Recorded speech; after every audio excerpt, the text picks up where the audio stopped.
साथियों नमस्कार। साथियों, पीओके में अब तक का सबसे बड़ा मास प्रोटेस्ट देखने को मिला है, जहां पर पिछले 6 दिन से हजारों लोग हाईवे पे आकर के हाईवे को ब्लॉक किए हुए हैं और लगातार पाकिस्तान के एस्टेब्लिशमेंट के विरुद्ध अपना प्रोटेस्ट दर्ज करा रहे हैं। फोटो में आप देख सकते हैं, जहां तक आपकी नजर जा रही है वहां तक ये हाईवे पूरा ब्लॉक्ड है। ये काराकोरम हाईवे है जो सीपेक का हिस्सा है, जो चाइना से होता हुआ पीओके को पार करता हुआ आगे पाकिस्तान में जाता है और फिर नीचे ग्वादर पोर्ट तक यही हाईवे एक्सटेंड होता है। ये इसको पूरी तरह से ब्लॉक कर दिया गया है। पीओके के जो लोग हैं उनका कहना यह है कि लंबे समय से पाकिस्तान का जो एस्टेब्लिशमेंट है वो हमें बुनियादी सर्विसेज नहीं प्रोवाइड कर पा रहा है। साथियों, आप जानकर के हैरान होंगे कि पीओके में इस समय 24 में से सिर्फ 1 घंटे बिजली आ रही है, सिर्फ 1 घंटे, यानी 23 घंटे का पावर कट वहां चल रहा है। पहला। दूसरा ये कि पीओके में 2 डैम हैं जो पूरी तरह से काम कर रहे हैं, वहां पर बिजली बनती है, बावजूद इसके पीओके के लोगों को वो बिजली लगभग 40 रुपए पर यूनिट के हिसाब से दी जा रही है, जबकि बाकी पंजाब वगैरह में आप देखोगे तो 7 या 8 रुपए पर यूनिट के हिसाब से बिजली दी जा रही है। यानी कि 5 से 6 गुना ज्यादा महंगी बिजली पीओके वालों को दी जा रही है, जबकि बिजली वहीं से प्रोड्यूस हो रही है। इस बात से भी नाराजगी है। तीसरी नाराजगी इस बात से है कि जो माल चाइना की तरफ से पाकिस्तान यानी पीओके में होता हुआ पाकिस्तान जाता है, वो माल चाइना से जब पीओके में एंटर करता है तो वहां पर इतना ज्यादा कस्टम नॉर्म्स इन लोगों ने लगा दी हैं पाकिस्तानियों ने कि वहां के लोकल लोगों को गुड्स और सर्विसेज मिल नहीं पा रही हैं जो उनको रेगुलरली मिलती हैं। इस बात को लेकर के लोग सड़कों पर हैं और जो इनका लगातार गुस्सा था कि पाकिस्तान की सरकार इनकी बात बिल्कुल नहीं सुनती है, इनके साथ दोहरे नागरिकों की तरह व्यवहार करती है, उस गुस्से का धीरे धीरे उबाल इतना बढ़ता चला गया कि अब फाइनली लोग सड़कों पर आ गए हैं। पाकिस्तान का एस्टेब्लिशमेंट समझ नहीं पा रहा है कि इन लोगों को कैसे शांत कराया जाए, क्योंकि शांत किसी एक मुद्दे पे आप करा नहीं सकते। गेहूं इनको दे नहीं रहे, आप बिजली इनको दे नहीं रहे, जो बिजली थोड़ी बहुत मिल भी रही है वो इतनी महंगी दे रहे हो, जो चाइना से माल आ रहा है उसको आपने ब्लॉक कर दिया है, कस्टम ड्यूटी में फंसा दिया है, वहां के लोगों की शिकायतें आप सुन नहीं रहे हो, और जरा सा कोई प्रोटेस्ट होता है तो कार्रवाई बड़े स्तर पर आप कर रहे हो। तो किस किस चीजों को लेकर के लोगों को समझाओगे? समझाने के साथ साथ आपको उनको सुविधाएं भी देनी पड़ेंगी, जो पैसा भी पाकिस्तान के पास है नहीं। पाकिस्तान खुद लोन के सहारे अपनी कैसे भी करके अर्थव्यवस्था को चला रहा है। तो ये सारी चीजें देखते हुए ये कहा जा सकता है कि जो हम कयास लगा रहे थे कि पाकिस्तान को हम बाहर से तो पीट ही देंगे, लेकिन सबसे अच्छा यह होगा कि पाकिस्तान अंदर से टूटता हुआ नजर आए, अंदर से उसमें विद्रोह की भावना भड़के और हर स्टेट में वहां पर विद्रोह की भावना इस कदर बिखरे कि पाकिस्तान 4 से 5 हिस्सों में बट जाए और पीओके हमें मिल जाए। इससे बेहतर कुछ नहीं हो सकता। साथियों, युद्ध में जाना आसान होता है। आप रशिया और यूक्रेन का देख लीजिए कि युद्ध धीरे धीरे अब और ज्यादा तीव्र होता जा रहा है और अब बात ईगो की आ गई है, और इस ईगो में युद्ध कहां पहुंचेगा इसका कोई अंदाजा लगा नहीं सकता। ऐसी स्थिति में हमारे लिए सबसे अच्छा यह था कि हम जितना हो सके छोटा युद्ध करें, उसमें ज्यादा से ज्यादा डैमेज कर सकें। उसी बात को लेकर के हमारे सीडीएस साहब ने, ये देखिए, पहले सीडीएस साहब की जानकारी दूंगा, पहले ये खबर देख लीजिए। पीओके काराकोरम हाईवे को ब्लॉक किया हुआ है। ये जो काराकोरम हाईवे है ये मैं आपको दिखा देता हूं। ये देखिए, चाइना से होता हुआ आता है, पीओके में आता है, ये पूरा काराकोरम हाईवे है और फिर ये जाकर के इस्लामाबाद होता हुआ आगे पाकिस्तान में जुड़ जाता है। यहां पर इन लोगों ने इस हाईवे को ब्लॉक कर दिया है क्योंकि यहां पर कस्टम ड्यूटी और कस्टम क्लियरेंसेस का इतना ज्यादा पाकिस्तान ने नाटक कर दिया है कि पीओके वालों को बहुत दिक्कत हो रही है। एक्चुअल में पाकिस्तान चाहता ही नहीं है कि ये चीज ज्यादा पीओके वालों के पास आए, क्योंकि पाकिस्तान के पास पैसा ही नहीं है खरीदने के लिए अभी। ठीक है, चाइना पाकिस्तान से अलग नारा चल रहा है, उस पर भी मैं आऊंगा। तो ये वो पोर्शन है जहां पर आप देख सकते हैं कि ब्लॉकेज है। अच्छा, वो जो मैं डैम की बात कर रहा था, 2 विशेष डैम है। एक है दियामेर भाषा डैम, ये यहां पर है, ये इंदस नदी के ऊपर है जो पीओके में है फिलहाल, जहां से बिजली उत्पन्न होती है। और एक डैम या नीचे भी पड़ता है, इसका नाम है मांगला डैम, ये झेलम नदी के ऊपर है। ये भी जो है ये मांगला डैम है या मंगला डैम, जो भी इसे कह सकते हैं, ये यहां पर है। इससे भी जो बिजली उत्पन्न होती है पीओके वालों को नहीं दी जा रही है। इस बात का बेहद गुस्सा इन लोगों में है। ठीक है साहब, तो ये हो गई पीओके की खबर जो मुझे आपको बतानी है। आप अंदाजा लगा सकते हैं कि धीरे धीरे चीजें किसके फेवर में जाएंगी। मैं ज्यादा बातें मसले पर करूंगा नहीं अभी। ठीक है, उसके बाद हमारे सीडीएस साहब अनिल चौहान जी ने आज पुणे में एक सभा को संबोधित करते हुए ये कहा कि हमें इंटेलिजेंस मिला था कि पाकिस्तान 48 घंटे तक भारत के साथ युद्ध करने की योजना बना रहा है। जब ऑपरेशन सिंदूर चल रहा था उसके बाद आपको पता है 3-4 दिन का जो युद्ध चला था, उसमें पाकिस्तान ने योजना ये बनाई थी कि 48 घंटे के अंदर अंदर भारत को घुटनों पर ले आएंगे। ऐसी उसकी योजना थी। हमारी इंटेलिजेंस को पता चला होगा कहीं से, लेकिन हमारी सेना ने 8 घंटे के अंदर अंदर पाकिस्तान के सामने ऐसे हालात खड़े कर दिए कि पाकिस्तान को गिड़गिड़ाते हुए हमारे सामने आना पड़ा और युद्ध विराम की घोषणा करवानी पड़ी। यानी कि पाकिस्तान की आंतरिक स्थिति कैसी है आप समझ सकते हैं। दूसरी खबर सामने ये आई है कि अभी देखना 1-2 दिन बाद ये ऑफिशियल हो जाएगी, सूत्रों के हवाले से खबर आ रही है कि भारत ने पाकिस्तान के लगभग 6 से 7 फाइटर जेट्स गिराए हैं। इसके अलावा पाकिस्तान का एक जो मालवाहक विमान होता है, जो माल लेकर के जाता है, वो भी ध्वस्त किया है। उसके साथ ही जो उनका रडार वाला अवास्क टाइप का जो जेट होता है, जो विमान होता है, उसको भी भारत ने ध्वस्त किया है। साथ ही 11 एयरबेस ध्वस्त किए हैं। 9 जो टेररिस्ट कैंप हैं उनको ध्वस्त भारत ने किया है। ये जानकारी हम सबके सामने थी। बावजूद इसके अब पाकिस्तान, जो लंबे समय से पाकिस्तान फेक नैरेटिव चलाता आ रहा है, अब पाकिस्तान खुद कह रहा है कि भारत कम दिखा रहा है, भारत ने और भी जगहों पर हमले किए हैं, भारत ने 7 से 8 जगहों पर और हमले किए हैं जो भारत अपने ऑफिशियल डॉक्यूमेंट में दिखा नहीं रहा।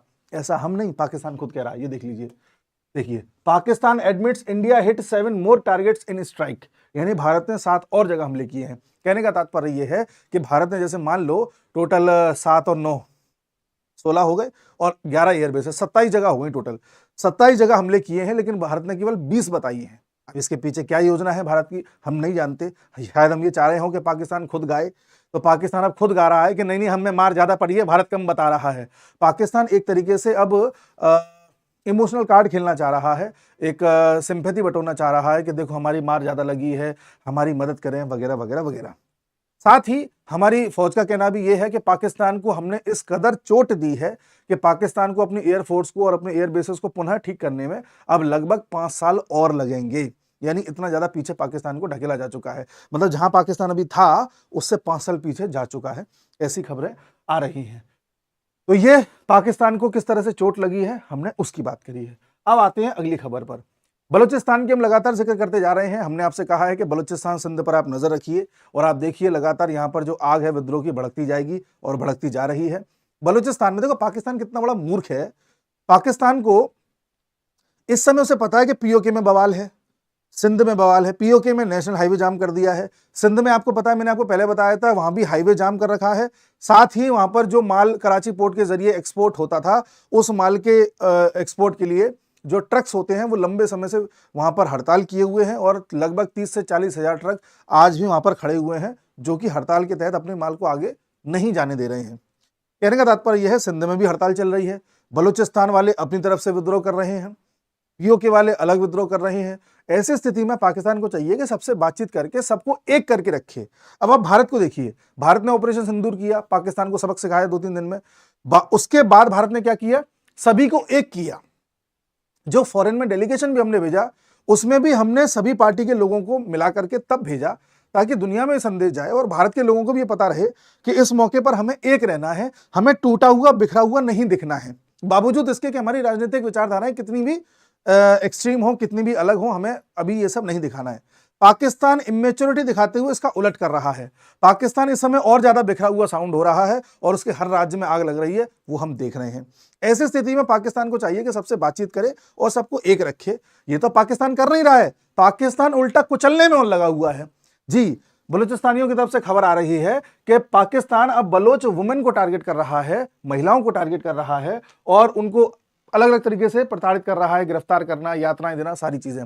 बच्चों को भी टारगेट कर रहा है, बुजुर्गों को भी टारगेट कर रहा है। और आपको पता है कि बलूचिस्तान में जो भी वहां पर विद्रोह करता है या स्ट्रगल करता है, उसको पाकिस्तान की आर्मी किसी न किसी तरीके से गायब कर देती है और उस इंसान का सालों तक पता नहीं लगता कि वो कहाँ गया। 2 साल, 3 साल, 10 साल तक कई लोग ऐसे गायब हैं जिनका आज तक नहीं पता। तो पाकिस्तान के जो आर्मी वाले हैं, अब उनका कहना यह है कि भारत जो बलूचिस्तान में करा रहा है, हम उसे पूरी तरह से दबा देंगे। यानी कि अब तुम बलूचिस्तानियों के खिलाफ और ज्यादा एक्शन लोगे, तुम जितनी ज्यादा एक्शन लोगे उतनी ज्यादा आग भड़केगी। तो दिक्कत पाकिस्तान को ही होनी है, भारत को इससे फायदा ही होना है। तो ये पाकिस्तान एक मूर्खता कर रहा है जो मैंने आपको दिखाई है।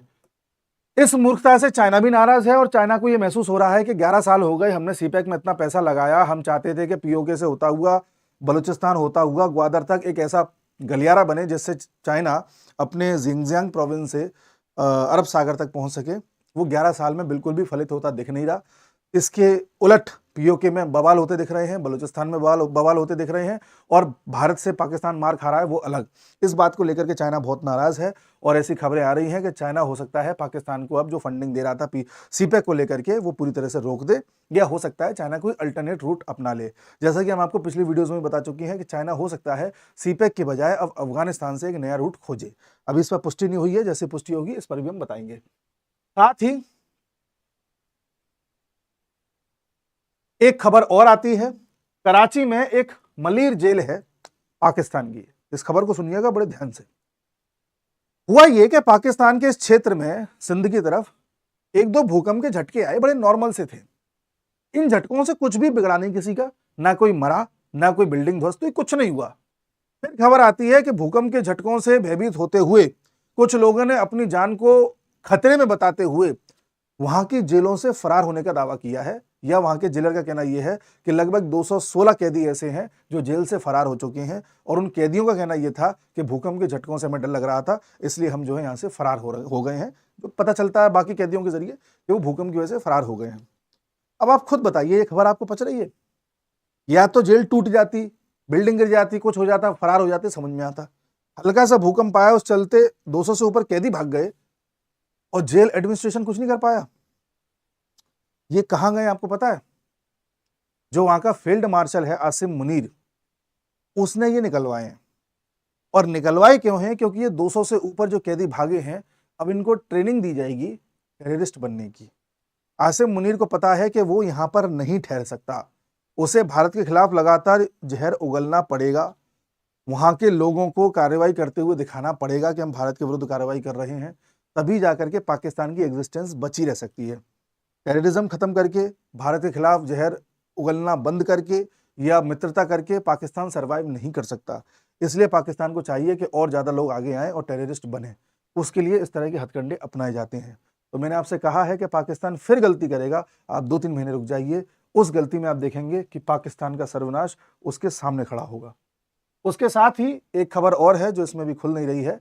खबर ये आई है साहब कि ट्रंप का एक असिस्टेंट कमिश्नर है जो बलूचिस्तान में एक तरीके से ड्यूटी दे रहा था, उसे बलोच लिबरेशन आर्मी ने किडनैप कर लिया है।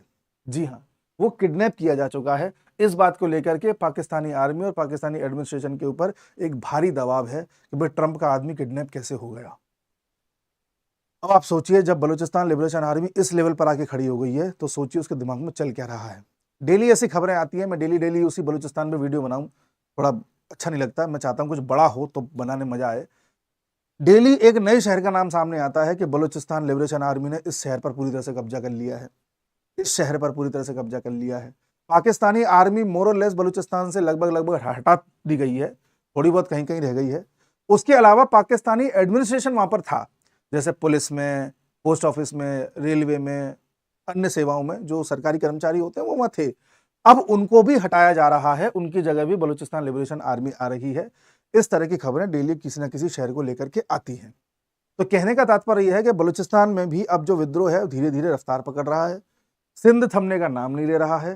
पीओके में एक नया बवाल खड़ा हो गया है, और पाकिस्तान को जो नदियों से पानी जाता था इंडस रिवर सिस्टम के जरिए, जब से हमने सिंधु जल समझौते को सस्पेंड किया है तब से वहां पानी की इतनी मारामार है। अभी की करंट खबर बता रहा हूं जून की, कि वहां पर पानी, यकीन नहीं मानेंगे आप, 90% तक कम हो गया है। 90% तक कई नदियों में, और कई नदियां ऐसी हैं जिनमें पानी का उफान ज्यादा हो गया है। जैसे झेलम नदी के बारे में बताया जा रहा है। झेलम में पहले बताते हैं कि 25 से 30 फुट तक पानी आता था, मतलब आप खड़े हो जाए तो 25 से 30 फुट तक। इस समय वहां 2-2.5 फुट ही पानी रह गया है। उसी प्रकार से चेनाब का खेल है, वहां पर भी पानी ना के बराबर रह गया है। उसके अलावा इनकी जो सहायक नदियां पाकिस्तान में जाती हैं उसमें पानी कुछ ज्यादा ही कर दिया गया है। तो पाकिस्तान अब ये पानी के ऊपर नीचे लेवल के कारण इतना ज्यादा परेशान है कि अभी तक अपनी जो नई फसल उसे बोनी है उसका कार्यक्रम स्टार्ट नहीं कर पाया है। अगले 1-1.5 महीने तक अगर पाकिस्तान उस फसल को भी नहीं बो पाता तो आप देखेंगे एक नया विद्रोह खड़ा होगा, जो भूख और भोजन के लिए, यानी भूख से परेशान होकर के भोजन के लिए एक विद्रोह करेगा, जिसके बाद पाकिस्तान को मजबूरी में अपने लोगों को यूनाइट करने के लिए भारत के विरुद्ध कुछ ना कुछ कदम उठाना होगा, और उसके बाद भारत फिर कार्रवाई करेगा। ये एक सीक्वेंस बनती चली जा रही है। धीरे धीरे आप डॉट्स को कनेक्ट करते हुए देख रहे हैं। चाइना भी उसे साथ देता हुआ दिख नहीं रहा है। यूएसए का स्टैंड अभी क्लियर नहीं है। ऐसी स्थिति में देखना दिलचस्प ये होगा कि भारत की जो ये दूर की योजना है, जिसमें एक भी गोली चलाए बिना भारत पाकिस्तान को तोड़ देगा, वो कितनी जल्दी सक्सेसफुल होती है। 2 महीने में, 6 महीने में, 8 महीने में, 10 महीने में, देखने वाली बात होगी। उम्मीद है अगले 1.5 से 2 महीने में कुछ बड़ी गलती पाकिस्तान की तरफ से होती हुई नजर आएगी। इसके अलावा कुछ अपडेट आती है तो मैं आपके सामने लेकर के आऊंगा। मिलता हूं अगले वीडियो में, तब तक के लिए नमस्कार।